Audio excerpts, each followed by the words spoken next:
When you walk into the table tennis club, which category of player do you look to play for that night? Do you look to play the best players, or do you look to play the worst players at the club? Well, there's kind of two faulty mindsets that I really want to address today. The first one is, I only want to play with better players. I'm a 1200 level player and I only want to play with people between 1600 and 1900. So I wait all night for the chance to play just those guys. Why is that bad? Well, it's bad because you end up developing the style that you're just reacting to their shots, just trying to manage to just get their serve back on the table, just managing to block or lob one more ball back because they're dominating, they're controlling the tempo of the game. So if you just play those guys, you're not going to improve as fast as you could. You need to play some people at your level, some people quite a bit lower than you. Why? So that you can develop your own playing system to see, how is that new serve working that I'm developing?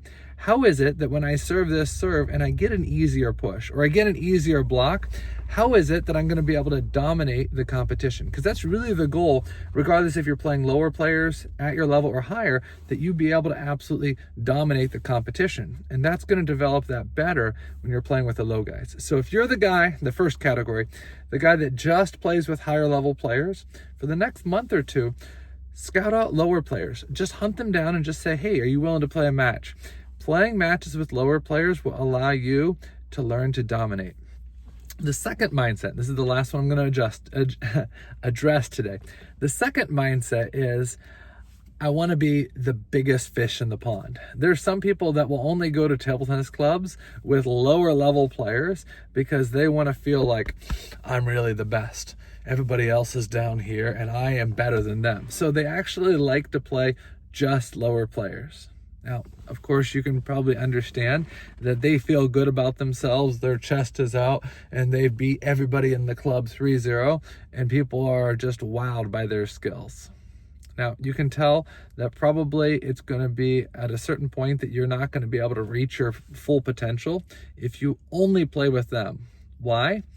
Because you're dominating. Maybe you've got a strong playing system. Maybe you've got a strong serve and third ball attack, but you don't have that vision of what it is maybe to play with guys 3, 4, and 5 levels higher than you. So your power Pong robot training is probably going to be less effective because you're thinking in terms of, how can I just dominate these guys more? So I'd encourage you, even if you have to drive an hour, even if you have to drive 2 hours, find a table tennis club with some players that are better. Even if you just play once or twice a month against higher level players, that's good. Envision that in your mind. Picture that in your mind. And then when you do your robot training session, picture, what is it going to take to beat those people that are 1 level, 2 levels, 3 levels, or even 4 levels better than you. Most people, I'm sure you have a smartphone, bring a $10 tripod, get a clip for your phone, and just record your matches when you're playing lower players and higher players, and then go back and watch it. Was that guy actually that dominant, or were you making mistakes?